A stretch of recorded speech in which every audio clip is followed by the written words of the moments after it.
नमस्कार जय हिंद बच्चों। आज हम एक बार फिर लेकर आए हैं आपके लिए कक्षा 10वीं की अर्थशास्त्र के कुछ महत्वपूर्ण प्रश्नों का संग्रह, जो आपके परीक्षा के लिए काफी महत्वपूर्ण है। तो चलिए शुरू करते हैं। आज का हमारा पहला प्रश्न है, मानव विकास की दृष्टि से भारत के पड़ोसी देशों में किस देश की आर्थिक स्थिति इससे बेहतर है? तो सबसे बेहतर इसमें से कौन है? तो सबसे बेहतर आर्थिक स्थिति श्रीलंका का है।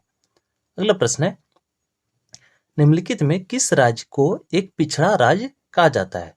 तो इनमें से हमारा जो है ये बिहार अपना राज्य, ये पिछड़ा राज्य इसको बोला जाता है इनमें से। अगला प्रश्न है, अर्थव्यवस्थाओं के प्रमुख प्रकार कितने हैं? तो अर्थव्यवस्था हमारा 3 प्रकार का होता है, समाजवादी अर्थव्यवस्था, मिश्रित अर्थव्यवस्था और साम्यवादी अर्थव्यवस्था।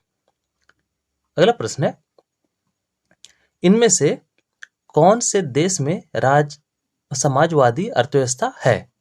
तो देखिए, समाजवादी अर्थव्यवस्था की अगर बात करी जाए तो ये हमारा रूस में। अगला बढ़ते हैं, साम्यक विकास की प्रक्रिया संबंधित है। तो साम्यक विकास जो होता है ये लगभग सभी वर्गों को वो विकास अवगत कराता है, यानी कि उच्च वर्ग, निम्न वर्ग, यानी सभी वर्ग में। Option C. आगे बढ़ते हैं, भारत में नीति आयोग की स्थापना हुई, यानी नीति आयोग की स्थापना कब हुई? तो 2015 ईस्वी में। चलिए आगे बढ़ते हैं, इनमें से कौन आर्थिक क्रिया नहीं है? तो आर्थिक क्रिया कहने का मतलब पैसा अर्न करने वाला। तो पैसा अर्न किस में नहीं होगा? हमारा बेरोजगारी में जो होता है ये आर्थिक क्रिया नहीं है। अगला प्रश्न है, किस क्षेत्र को तृतीयक क्षेत्र कहा जाता है? तो तृतीयक क्षेत्र सेवा क्षेत्र को कहा जाता है, जबकि कृषि हमारा प्राथमिक क्षेत्र हो गया और उद्योग क्षेत्र को द्वितीयक क्षेत्र कहा जाता है। अगला बढ़ते हैं, भारत की आर्थिक व्यवस्था है। तो भारत में कैसे आर्थिक व्यवस्था है? तो यहाँ पे मिश्रित आर्थिक व्यवस्था है। ये मतलब ये कि यहाँ पे बहुत सारे कार्य जो है वो सरकारी संस्थान द्वारा किए जाते हैं और बहुत सारे प्राइवेट, यानी दोनों के का मिला जुला मिश्रण है, यानी मिश्रित अर्थव्यवस्था। अगला प्रश्न है, इनमें कौन से देश में मिश्रित अर्थव्यवस्था है? तो हमारा भारत में मिश्रित अर्थव्यवस्था है। आगे बढ़ते हैं, इनमें से कौन योजना आयोग के पदेन अध्यक्ष होते हैं? तो योजना आयोग के जो अध्यक्ष होते हैं वो देश का प्रधानमंत्री होते हैं, यानी अभी हमारे यहाँ पे है नरेंद्र मोदी जी। अगला प्रश्न है, डेबिट कार्ड संबंधित है। तो डेबिट कार्ड किसको बोला जाता है? वो एक एटीएम प्रणाली है, यानी उसका उपयोग हम एटीएम के जरिए पैसे निकालने या जमा करने के लिए करते हैं। अगला प्रश्न है, निम्नलिखित में किस नवीनीकरणीय प्राकृतिक संसाधन है? निम्नलिखित में कौन नवीकरणीय प्राकृतिक संसाधन है? तो नवीनीकरण मतलब जिसका उपयोग करने के बाद वो फिर से यानी वापस आ सकता है। तो इसमें हमारा कोयला तो होगा नहीं, एक बार जलने के बाद समाप्त हो। पेट्रोलियम भी वही हाल है, गैस का भी, यानी हमारा भूमिगत जल जो है ये नवीनीकरण प्राकृतिक संसाधन है। अगला प्रश्न है, भारत में योजना आयोग का गठन कब किया गया? तो भारत में जो योजना आयोग का गठन किया गया ये 15 मार्च 1950 को, यानी ऑप्शन ए। अगला प्रश्न है, बिहार में जीवन यापन का मुख्य साधन है। तो बिहार का जो जीवन यापन का साधन है वो कृषि होता है, कृषि है। यहाँ उद्योग भी जो है वो कृषि आधारित ही उद्योग है, यानी हमारा कृषि ऑप्शन ए चले जाएगा।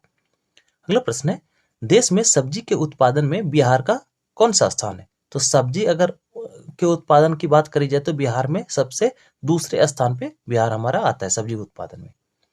अगला प्रश्न है, भारत के पड़ोसी देश में किस देश की प्रति व्यक्ति आय सबसे अधिक है? अगर भारत के पड़ोसी देश की बात करी जाए तो सबसे अधिक प्रति व्यक्ति आय वाला देश जो है वो श्रीलंका है। अगला प्रश्न है, निम्न को प्राथमिक क्षेत्र भी कहा जाता है, मतलब किसको? तो हमने अभी आपको बताया कि कृषि क्षेत्र को प्राथमिक और सेवा क्षेत्र को तृतीयक और फिर हमारा उद्योग क्षेत्र को द्वितीयक क्षेत्र बोला जाता है। आगे बढ़ते हैं, जिस देश का राष्ट्रीय आय अधिक होता है वह देश कहलाता है। तो उस देश को क्या कहते हैं? उस देश को हम लोग विकसित देश कहते हैं, ऑप्शन बी। अगला प्रश्न है, गरीबी कैंसर रोग की तरह है, यह किसने कहा? तो ये हमारे अर्थशास्त्री कुंजनेट जी जो थे, उन्होंने कहा कि गरीबी जो है वो एक कैंसर की भांति होता है।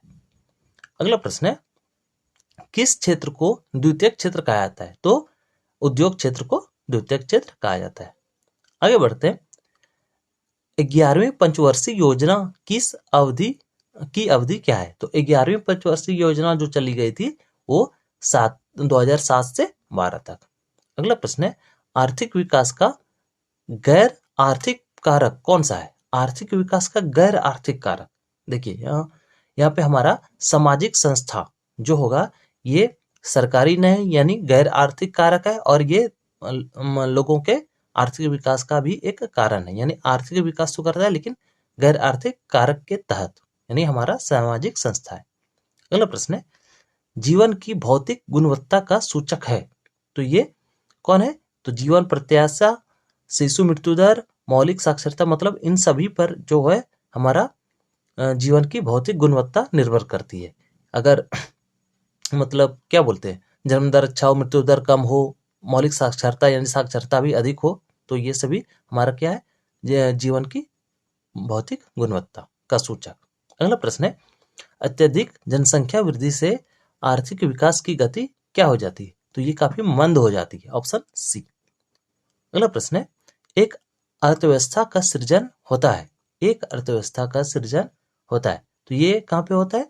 ये प्रकृति संसाधनों से, भौतिक संसाधनों से, मानवीय मतलब उपयोग सभी से, सभी का मिला जुला रूप ही हमारा अर्थव्यवस्था को जन्म देता है। अगला प्रश्न है, राष्ट्रीय विकास परिषद का गठन कब हुआ? तो राष्ट्रीय विकास परिषद का गठन 1952 में हुआ था। आगे बढ़ते हैं, किस अर्थव्यवस्था में उत्पादक के साधनों पर किसी व्यक्ति या निजी संस्थान का अधिकार होता है? देखिए, निजी या एक व्यक्ति, तो ये हमारा किस में चले जाएगा? पूंजीवादी अर्थव्यवस्था, जो कि अभी फिलहाल अमेरिका में है। आगे बढ़ते हैं, भारत की प्रथम पंचवर्षीय योजना का कार्यकाल था, तो प्रथम पंचवर्षीय 51 से 56 तक चला गया था, यानी 1951 से 1956 तक। अगला प्रश्न है, एक समाजवादी अर्थव्यवस्था में सर्वाधिक बल दिया जाता है, तो समाजवादी अर्थव्यवस्था में किस पे? समाज के ऊपर सबसे अधिक बल दिया जाता है, तो इसमें हमारा समाज के ऊपर कौन? तो यानी लोक कल्याण के लिए, यानी ऑप्शन डी। अगला प्रश्न है, निम्नलिखित में कौन मिश्रित अर्थव्यवस्था पर की विशेषता है? तो मिश्रित अर्थव्यवस्था की विशेषता क्या है? उसमें निजी क्षेत्र भी होता है और सार्वजनिक क्षेत्र भी, यानी ऑप्शन सी हो जाएगा। अगला प्रश्न है, बिहार एक राज्य है, तो बिहार कैसा राज्य है? एक कृषि प्रधान राज्य है।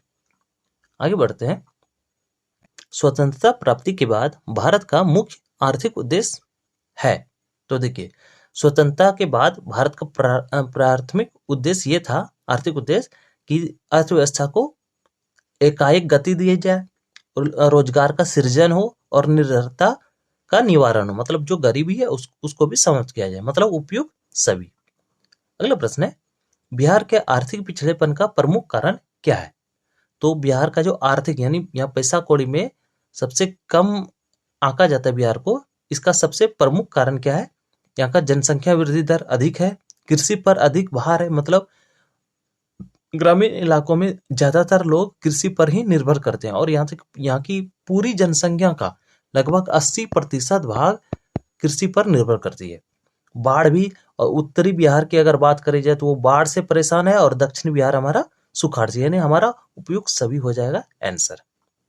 अगला प्रश्न है, आर्थिक विकास की माप के लिए सबसे उपयुक्त सूचकांक क्या है?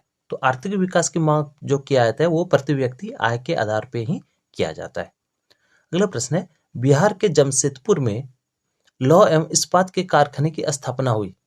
माफ कीजिएगा, ये जो बिहार का जमशेदपुर है, ये उस समय की बात है जब बिहार और झारखंड एक हुआ करते थे। अभी 2000 ईस्वी में झारखंड के अलग होने के बाद ये झारखंड में चला गया है। तो ये कब, ये जमशेदपुर लौह इस्पात की स्थापना कब हुई थी? ये 1907 ईस्वी में हुई थी। टाटा जी जमशेद द्वारा इसकी स्थापना की गई थी। अगला प्रश्न है, निम्नलिखित में कौन सा देश विकसित अर्थव्यवस्था का उदाहरण है? तो विकसित अर्थव्यवस्था इसमें से हमारा अमेरिका है। अगला प्रश्न है, अविकसित देशों की कार्यशील जनसंख्या का अधिकांश भाग संलग्न है। जो अविकसित देश है, यानी जो अभी पूर्ण रूपेण विकसित नहीं हुआ है, उसका जो देश, उस देश का जो जनसंख्या है वो ज्यादातर कृषि पर निर्भर करते हैं, मतलब प्राथमिक क्षेत्र पर। आगे है, बिहार में किस प्रकार की फसलों का उत्पादन होता है? तो बिहार में हमारा खाद्य फसलें और व्यापारिक व्यावसायिक फसलें दोनों, यानी ऑप्शन सी चले जाएगा। अगला प्रश्न है, निम्नलिखित में किस क्षेत्र को प्राथमिक क्षेत्र कहा जाता है? तो ये पहले से रिपीटेड क्वेश्चन है, कृषि क्षेत्र को प्राथमिक क्षेत्र कहा जाता है। अगला प्रश्न है, आर्थिक संरचना एक मुख्य अंग है। तो आर्थिक संरचना का जो मुख्य अंग है वो हमारा क्या है? यातायात और संचार। अगला प्रश्न है, आर्थिक क्रियाओं का उद्देश्य होता है। तो आर्थिक क्रिया, कोई भी लोग या व्यक्ति आर्थिक क्रिया क्यों करता है? वो अपना जीवन यापन करने के लिए, यानी जीविकोपार्जन करने के लिए। अगला प्रश्न है, पशुपालन एवं मत्स्य पालन किस क्षेत्र का अंग है? तो ये हमारा प्राथमिक क्षेत्र का अंग है। अगला प्रश्न है, निम्नलिखित में किस सामाजिक संरचना का अंग है? निम्नलिखित में कौन सामाजिक संरचना का अंग है? तो सामाजिक संरचना की बात करी जाए तो कोई भी समाज का संरचना तब होगा जब उसमें शिक्षा प्रशिक्षण होगा, स्वास्थ्य सेवाएं होगी, आवास भी होगा, यानी उपयुक्त सभी। अगला प्रश्न है, सामान्यतः किस देश के विकास का स्तर किस आधार पर, यानी किसी देश के विकास का स्तर किस आधार पर निर्धारित किया जाता है? तो ये कथी पे किया जाता है? वहां की प्रति व्यक्ति आय पर, साक्षरता दर पर और स्वास्थ्य की स्थिति पर, यानी इनमें से सभी पर। अगला प्रश्न है, निम्नलिखित में किस क्षेत्र को प्राथमिक क्षेत्र कहा जाता है? तो प्राथमिक क्षेत्र काफी बार पूछा गया है, ऑप्शन बी यानी कृषि क्षेत्र को। अगला प्रश्न है, विश्व पर्यावरण एवं विकास आयोग की स्थापना कब हुई? तो ये 1983 ईस्वी में हुई थी। आगे बढ़ते हैं, आर्थिक समृद्धि का संबंध है। तो ये कथी से है? आर्थिक समृद्धि की बात करी जाए तो ये दीर्घकाल से होगा, क्योंकि अल्पकाल के लिए हम एकाएक वृद्धि कर सकते हैं लेकिन समृद्ध नहीं बन सकते। समृद्धि प्राप्ति के लिए हमें काफी समय इंतजार करना पड़ता है, यानी दीर्घकाल से। अगला प्रश्न है, बचत को प्रभावित करने वाले प्रमुख तत्व हैं। तो बचत को कौन प्रभावित करेगा? तो वो बचत की क्षमता, बचत की इच्छा रखना और बचत की सुविधाएं उपलब्ध कराना, ये यानी इनमें से तीनों हो जाएगा ऑप्शन। अगला प्रश्न है, मुद्रा के प्रयोग से किसको प्रोत्साहन मिला है? तो बचत को, पूंजी निर्माण को, ऋण का लेन देन को, यानी इनमें से सभी को क्या प्रोत्साहन मिला है? अगला प्रश्न है, भारत में वित्तीय वर्ष होता है, ये कब से होता है? तो 1 अप्रैल से 31 मार्च तक होता है। अगला प्रश्न है, राष्ट्रीय आय जाना जाता है। तो राष्ट्रीय आय से क्या जाना जाता है? मतलब आय की गणना की विधि, उत्पादन गणना की विधि और व्यावसायिक गणना की विधि, यानी इनमें से सभी, यानी उपरोक्त सभी के द्वारा राष्ट्रीय आय की गणना की जाती है। अगला प्रश्न है, बिहार में प्रति व्यक्ति गरीबी में गुजर रही है। तो बिहार का कितना प्रतिशत व्यक्ति जो है वो गरीबी में गुजर रहा है? तो ये आपको जान के आश्चर्य होगा, बिहार का लगभग 41.4% लोग जो है वो गरीबी रेखा के नीचे है। अगला प्रश्न है, बिहार में किस जिले की प्रति व्यक्ति आय सबसे कम है? तो बिहार में शिवहर जिले की जो प्रति व्यक्ति आय है, शिवहर की वो सबसे क्या है? कम है। आगे बढ़ते हैं, निम्नलिखित में बिहार में किस जिले की प्रति व्यक्ति आय सबसे अधिक है? देखिए, सबसे कम किसका था? हमारा शिवहर का। तो सबसे अधिक हमारा जो है वो पटना का, जो बिहार की राजधानी भी है। अगला प्रश्न है, वास्तविक राष्ट्रीय आय वार्षिक शुद्ध उत्पादन का वह भाग है जिसका उस वर्ष में प्रत्यक्ष रूप से उपभोग किया जाता है। राष्ट्रीय आय की यह परिभाषा किसने दी? तो यह परिभाषा जो दिया था, ये किसने दिया था? ये फिशर ने दिया था। अगला है, राष्ट्रीय आय का अर्थ है। तो राष्ट्रीय आय का क्या अर्थ है? उत्पादन के साधनों की आय। आगे बढ़ते हैं, बिहार की राष्ट्रीय अर्थव्यवस्था में प्राथमिक क्षेत्र का मुख्य अंग है? तो बिहार की अर्थव्यवस्था ये कौन है? हमारा कृषि, यानी बिहार की अर्थव्यवस्था में कृषि का सबसे बड़ा योगदान रहा है। अगला प्रश्न है, प्रत्यक्ष कर के अंतर्गत निम्न में से किसे शामिल किया जाता है? तो प्रत्यक्ष कर में हमारा आयकर को शामिल किया जाता है। आगे बढ़ते हैं, बिहार के किस जिले का प्रति व्यक्ति आय सर्वाधिक है? तो पटना जिले का आय जो है वो सबसे अधिक है। अगला है, योजना काल में भारत की औसत वार्षिक विकास दर क्या रही है? तो योजना काल में सबसे औसत जो है वार्षिक विकास दर वो 4.2% की रही है। अगला प्रश्न है, राष्ट्रीय गणना का आयाम नहीं है, तो किससे, यानी इनमें से किससे राष्ट्रीय गणना नहीं किया जा सकता? तो ये हमारा क्या हो जाएगा? मौद्रिक उत्पादन द्वारा। अगला प्रश्न है, बिहार की आय में सर्वाधिक योगदान होता है, तो सबसे अधिक योगदान किसमें होता है? कृषि क्षेत्र का। अगला है, दादा भाई नारोजी ने सर्वप्रथम राष्ट्रीय आय का अनुमान कब लगाया था? तो ये 1868 ईस्वी में लगाया था, ऑप्शन ए। आगे बढ़ते हैं, कार्यों के बदले में जो पारिश्रमिक मिलता है उसे कहते हैं, तो उसको क्या कहते हैं हम लोग? आय कहते हैं। अगला प्रश्न है, भारत में किस राज्य का प्रति व्यक्ति आय सर्वाधिक है? तो सर्वाधिक आय जो है भारत में वो हमारा गोवा का है। आगे बढ़ते हैं, उत्पादन एवं आय गणना विधि आर्थिक दृष्टिकोण से है, तो ये क्या है? सहज, वैज्ञानिक और व्यवहारिक, मतलब उपयुक्त सभी। अगला प्रश्न है, वर्ष 2005-2006 में निम्नलिखित में किस राज्य का प्रति व्यक्ति आय अपेक्षाकृत अधिक थी? यानी 2005-06 की बात करें तो सबसे अधिक वार्षिक प्रति व्यक्ति आय जो थी वो महाराष्ट्र की थी। अगला प्रश्न है, y=c+i फॉर्मूले को बताता है, किसने इसको बताया? तो ये प्रोफेसर फिशर ने बताया था। अगला प्रश्न है, विनिमय का सर्वोत्तम माध्यम है, तो विनिमय का माध्यम क्या है? मुद्रा, सबसे अच्छा माध्यम। अगला है, क्रेडिट कार्ड प्रसिद्ध है, तो क्रेडिट कार्ड क्या है? एक प्रकार का प्लास्टिक मुद्रा है, प्लास्टिक का बना हुआ। आगे बढ़ते हैं, इनमें से कौन मुद्रा का साख पत्र नहीं होता है? नहीं है, तो साख पत्र कौन नहीं है? तो ये हमारा जो है इसमें चित्र मुद्रा, ये जो है ये एक प्रकार का साख पत्र नहीं। इसके अलावा हम चेक, ड्राफ्ट और हुंडी ये साख पत्र के रूप में इसका उपयोग करते हैं। अगला है, साख का संबंध है, तो साख का संबंध कदी से है? तो विश्वास से। अगला प्रश्न है,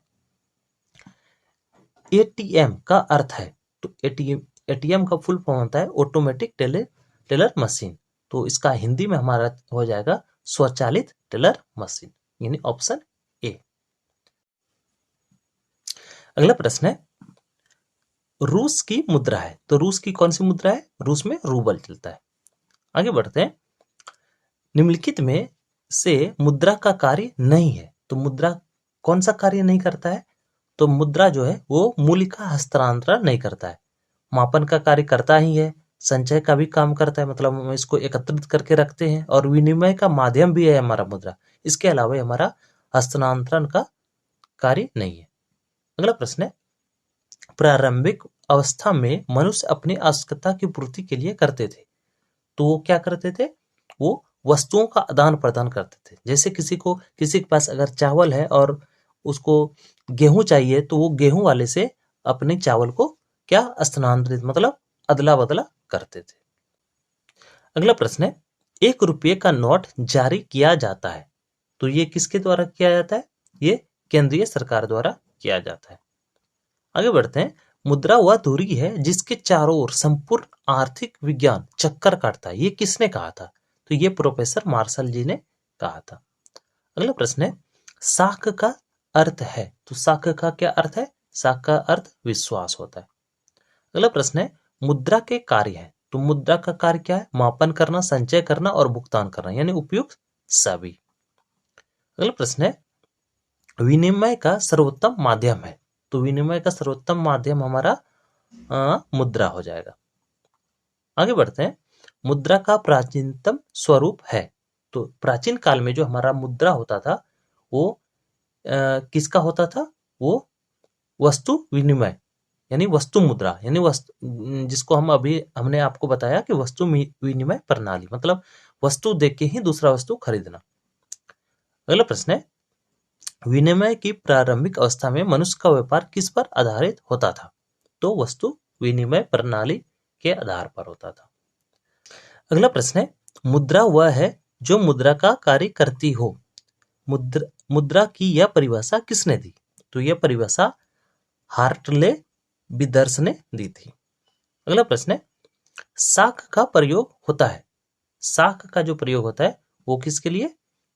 उपभोग के लिए होता है और विनिमय के लिए भी, यानी ऑप्शन सी हो जाएगा। अगला प्रश्न है, व्यावसायिक बैंकों द्वारा दिए जाने वाले ऋण को क्या कहते हैं? तो इसको हम देखिए, बैंक जो ऋण देता है वो हमारे साख के आधार पे देता है और बैंक जो है वो मुद्रा लोन भी कहा जाता है। मतलब हमारा ये बैंक मुद्रा और साख मुद्रा दोनों, यानी ऑप्शन सी हो जाएगा।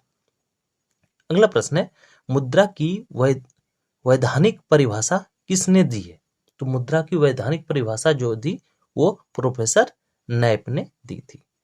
अगला प्रश्न है, मुद्रा के प्रमुख कार्य क्या है? तो मुद्रा के प्रमुख कार्य हमारा वस्तु का विनिमय का माध्यम बनना, वस्तु का मापन करना, वस्तु को मूल्य का संचय करना, यानी उपयोग सभी हो जाएगा। अगला प्रश्न है, वस्तु विनिमय प्रणाली की मुख्य कठिनाई थी।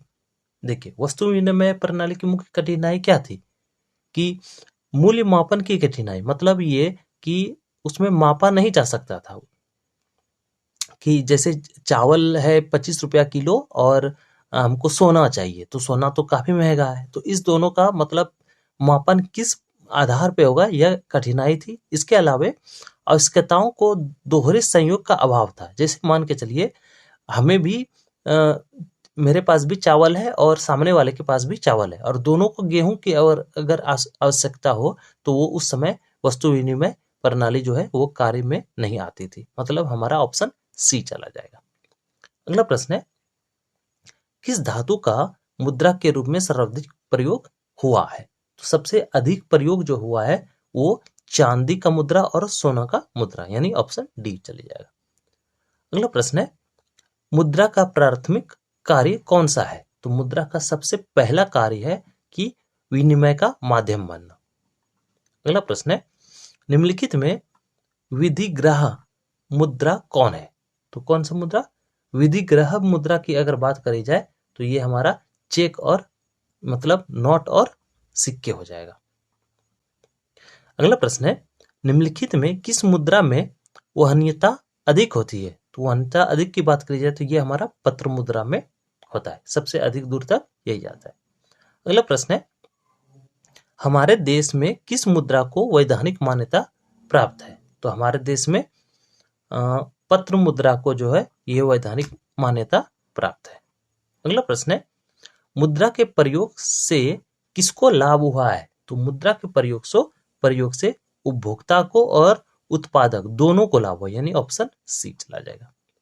अगला प्रश्न है, निम्नलिखित में विधिग्राह मुद्रा कौन है? तो विधिग्राह मुद्रा की अगर बात करी जाए तो इसमें नोट और सिक्के हैं। आगे बढ़ते हैं, भारत के केंद्रीय बैंक कौन से हैं? तो भारत का जो केंद्रीय बैंक है उसे हम क्या रिजर्व बैंक ऑफ इंडिया के नाम से जानते हैं। इसके साथ ही आज का हमारा ये प्रश्न सेट 101 क्वेश्चन का जो था ये समाप्त होता है। मिलते हैं अगले वीडियो में, तब तक के लिए जय हिंद।